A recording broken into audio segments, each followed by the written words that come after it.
Okay, what's up you guys? It's your girl back with another video, and I just had to pull out the camera because in the car today I had a really interesting thought, I guess. I have no idea how this came about. I was watching a YouTube video around the time the thought occurred, but I was like, I just want to share this and get my thought out there. But so kind of what's been happening to me recently when I have I don't know, epiphanies, awakenings, whatever you want to call them, is I imagine what I'm talking about. And so sometimes it's hard for me to explain it to someone because their images in my head. So I try my best to describe it, and I have it here in my notes. So I'm just going to read this to you and then maybe explain it. So it says, I was just thinking about how it seems like during depression and anxiety, it's like you're swimming in the ocean trying to get to the island of happiness or end of suffering. And you're battling these waves, the storms, the animals, etc. And the awakening is realizing that you're chasing something that's already within you. So all this fighting through the thoughts and emotions, and then you kind of realize you aren't your thoughts. This isn't real, and that you open your eyes and wake up and you're actually in your bed safe, and this entire time you were just in your head consumed by the chaos of your mind. And so for that part, there's 3 parts to this, but for that part, I guess I was kind of imagining that when I'm in my most depressed or lowest state, it feels like I'm just in this constant battle with myself. And I describe that as being in the ocean, you're swimming and you're trying to get to this place of where the suffering just ends and it's considered your happy place, whatever. But as I'm swimming and doing all this stuff and I'm battling all these things, my awakening or realization, whatever, is that I actually have what I'm looking for already within me. So I kind of just stop. I stop battling all the shit that's going on around me. And I just come to realize that I had just been in my head for that long period of time. It was just my thoughts. And at the end of the day, you're not your thoughts. That's just a fact. You're not your thoughts. But when you're living in your head the entire time or your whole life, it's really easy for your thoughts to consume you, especially being negative thoughts. And those are the ones that we tend to hold on to the most and the ones that go through our heads the most. And so I don't know, that was the image that just randomly came to me in the car. And then after I went through that, I was take a step back and understanding you aren't your thoughts. Become the observer and allow the thoughts to come in and flow right out. They can pass through, but they aren't welcome to stay and find a place inside you. Ways to get there are through mindfulness practices, meditation, breath work, yoga, spending time in nature, and just breathing. Anything that will connect you back to yourself, grounded in inner peace. Not an easy journey if you come with lots of baggage, but if you're willing to put in the work, your healing journey will be meaningful and that inner peace will feel liberating. Which is true. And it kind of just reminds me of the path that I was on. Yeah, I came with a lot of baggage. There's a lot of shit in my suitcase or whatever that I had to work through. And I mean, I'm still working through it. It's a lifelong process. It's not just overnight. I just healed from everything I've gone through. I definitely haven't. But I've come such a long way, and I always have these sorts of talks with Christina, and we talk about how far we've come through all the shit we've been through, and it's if you compare yourself to where you were last year, it's such a dramatic difference. Or even 6 months ago, I just feel such a different person, and I am noticing the waves of up and down and stuff like that. And some days it's hard because I'll be well, is that just my mood disorder? Is it just because my mood's up and down? But honestly, I've just seen such a big difference, and I'm accomplishing things and getting better at reactions to things, or feeling a certain way towards a situation or something someone said to me, and having a more mature or relaxed response to it. So instead of letting someone's emotional state dictate how I feel for the day or the week, it's I don't allow it to take over my day or my week or whatever's going on. Because something I've been working on is detaching from friendships and relationships and stuff like that, and being able to find myself and fall in love with myself. And I was just recognizing the other day that I was able to do that. I actually enjoy spending time with myself. I love it. And I've been doing all these different things and discovering all these passions or creativity that I'm into now. And it's so awesome. It's awesome. And it's just a big thing for me because I literally would go so long without feeling I could sit and be by myself in my house or in my room alone, whatever. So it's just, I don't know, it's just really awesome to feel that way now. In the last part, I was just kind of talking about how we all need to be more gentle with ourselves. So I was You need to nurture your inner child, handle your down days with care, take care of yourself like you would a loved one, be gentle, allow yourself to feel, but then release and let go. Every feeling is valid. You're a human and you're going to feel things. I think that you'll enjoy getting a place where warmth, love, and joy are the feelings that consume you. Okay, so the whole point of this entire video was I really wanted to show you guys my like bucket list item for the week, because you know I'm doing something each week. And this week I want to show you something I've started. I think I honestly started on New Year's Day. Don't remember for sure. But it's not something I've completed, it's just something I started. But on my bucket list, I had wanted to make like a scrapbook or like art journal type of thing. And I started an art journal. And I really wanted to share that with you guys. So obviously it's nowhere near done because this is going to be about like 2022 and we literally just started. But this is the journal I use for it. These are just stickies of where I want to place certain things. I started like planning out different pages or whatever. And I only have 2 left for this like idea I have. What's funny is this actually was, when I first got this journal, it was going to be my poetry journal and I was just going to write poetry in here. So the beginning few pages, which they're not like the best looking, I was trying to be like, I don't know. But this is like the first few pages. And then these are like the first poems I have. I think I shared them on TikTok, Hope Then and Hope Now. I really like them and I just like the meaning behind them. And then the third poem I had is called I Made It. This was during my like spiritual awakening. And then this is the 2021 wrap up. And I said, I have learned the importance of setting boundaries, protecting my energy, and becoming my own best friend. All things I intend to bring with me into the new year. And then in this little purple bubble, I wrote, give yourself permission to enjoy, to create, to love, to explore, to take risks, to move your body, to slow down, to say no, to take care of yourself, to heal, and to breathe. And then I didn't like this like aesthetic, I guess, so I changed it up. And so now this is like the 2022 one. So it says to future me from past me. And I always have loved writing like letters to my future self. So this is like a letter I wrote to myself. And then on the side, I just like wrote the month, it's January, and 2022 here. And then I want to put a quote here, but I want to get a, like a white pen or whatever, something white to write with. And then this next page is where I want to put my vision board, because Ollie and I started our vision boards. She's doing hers on her iPad to like put as her background. And then I just really wanted to put it on a poster board and then also in here, like a little mini one, just so it like adds something to my journal. And then here I have my bucket list. This is like pretty much everything from the 52 things to do in the year 2022 bucket list.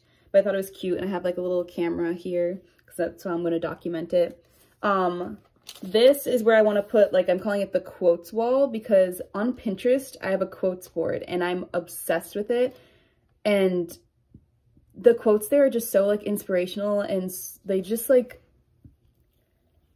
kind of make me feel, I guess, good.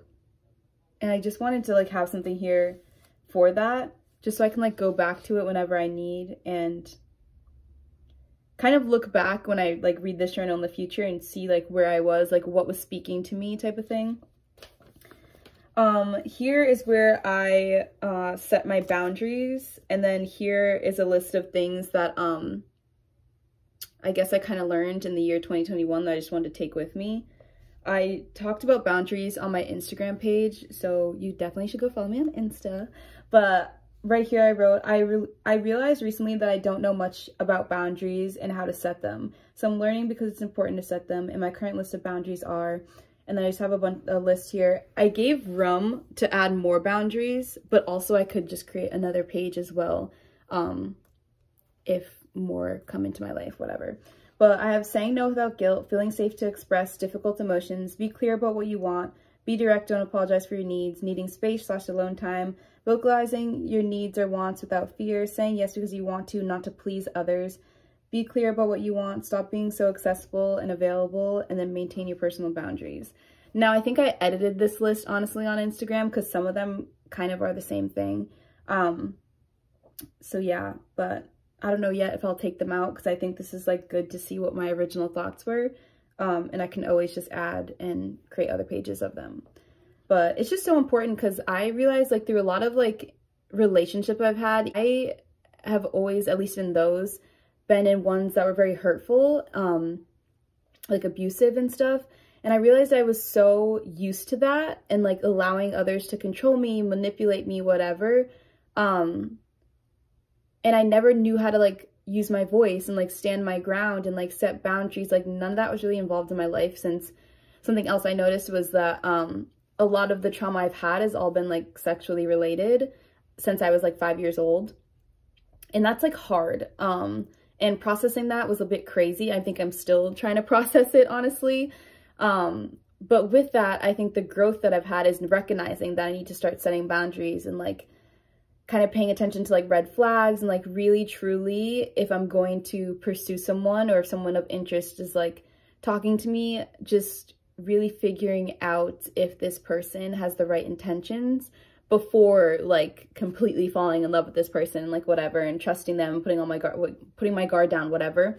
And I feel like that's going to be interesting because I don't think I've had like a very healthy relationship with someone yet. So that'll be very interesting. And I have talked to friends before who I know who have gone through similar things with me and been like, how the hell do you do it? Like, do you not have like, you know, anxieties or fears or whatever? And they're like, no, Lauren, like we're still working through it. We still have the insecurities. We still have the fears, because trust is like a huge thing when you've gone through that much trauma and that many times of being lied to and manipulated and gaslighted. Like trying to trust someone is like so hard. And I think once a healthy relationship comes along, I feel like some of those like thoughts in the back of your mind are kind of like, oh, like, are they actually being legit? Do they actually like me? Do they actually love me? Do they actually want to be with me? Do they actually want to hang out with me? Like what?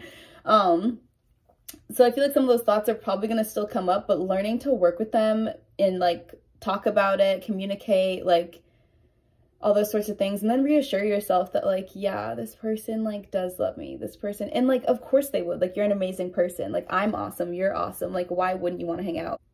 So yeah, that's gonna be very interesting when that happens. But yeah, I just want to share that. And then so here I just have a bunch of things that like I guess I've learned. So some of them are from the book You Know I Love, The 4 Agreements. So be impeccable with your word. Don't take anything personally. Don't make assumptions. Always do your best, which will look different each day. Protect your energy. Celebrate the small wins. Take up space. Don't fall back into old habits. Slow down. Prioritize you. Be your own best friend and honor your values and boundaries.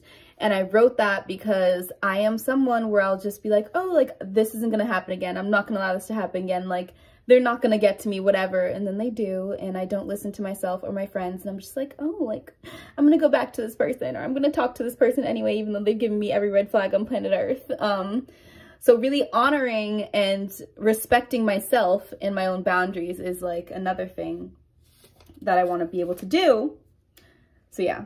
Then I have this. So I got for myself flowers one day, and these are the flowers I got. And this sticker just says lovely. And then I kind of just like journaled about the day.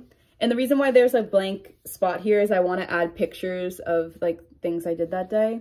But yeah, I pretty much just shared how my day went, like a little bit of journaling. January 6th, I did the same thing. That's when, same day me and Ollie went to Spider-Man. We saw Spider-Man finally. Oh my God, the ending made me cry. I'm not going to spoil it because I don't know if anyone watching is like ready to watch that, but like, oh my God, my heart.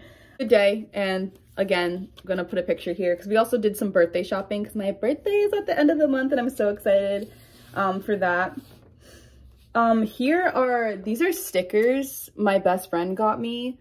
And I just like never knew where to put them because at first I was like, oh, I'm going to put them on the back of my phone. But I was like, no, those are going to get ruined so quickly. And she like got this from this artist, like from a small business. And I was like, where can I put these that they won't get like ruined, but like they'll be on something.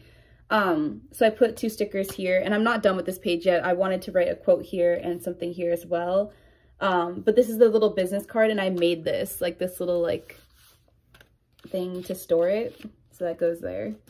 But yeah, these are so dope. I don't know if you can like see them, but I love these stickers and she's awesome. Okay, and then the next page, some of the blank pages are just where I want to like add things that I just haven't gotten to yet. So this page, I made this little like this thing. Oh shit, I have to like glue it down. And then I'm gonna get Velcro to like Velcro that in so I can like go like that. But in that was this letter. I wrote myself a letter and I'm gonna like write on it, but it says open when it starts getting bad again. And that kind of just refers to when I just, you know, get down again and it feels like it's gonna last forever type of thing. And I kind of just like wrote a letter reminding myself that this isn't gonna last forever, and just, yeah, some amazing things I've written in here. Like when I was done with it, I just like sat there and was just like, wow, like this is beautiful. Like I am so kind to myself and I just love it. Like being nice to yourself is something that, it's crazy that that's like not normal. Like let's normalize being kinder to ourselves, being more gentle. Like what the hell? But yeah, that's how I've been creative so far. And I think that's the last one that I've done for the month of January. Obviously more to come, and I'm obviously not finished, but that is my art journal right now. And I'm really happy that I was able to share that with you guys and share some thoughts with you and some journal entries and what I've just been up to, because that's one of the things I've been up to. But yeah. All right, you guys, thank you so much for watching this video. I really hope you got something from it, even if that is just to be honestly more gentle with yourself. It's so important. Like on those days you're feeling like you just want to give up or like nothing makes any sense, seriously remind yourself that first of all, that's okay to feel like nothing makes sense or that you're just down or things are just so crazy right now. Like your feelings are valid and they make sense because life is insane. Like I feel like something crazy is happening like all the time. So just on those days, like be kind to yourself. Don't allow those thoughts to tell you that what you're feeling is not okay, or like I have to be doing something every day, or like I'm a failure, or I have to be productive today, or I failed. Like you're not a failure. You are a human being who's tired. You're a human being who works so hard daily, even if it is just getting up, getting dressed, and like walking outside or something. It's okay to slow down. It's okay not to be okay. Let those feelings in, but definitely practice letting them out. And just know, I promise you that it's not going to last forever. And you're following my journey. I'm documenting the whole thing, considering I didn't believe anything that just came out of my mouth for the past like 20 years. I'm literally turning 22 at the end of this month, and I didn't start loving myself or learning that, like, just know that you're loved and appreciated, at least by me. And I know other people out there definitely love and appreciate you, no matter how hard it is for you to see that right now. And I hope you honestly have a wonderful day. Take care of yourselves, be kind to yourselves, and be kind to one another. And I will see you in the next video.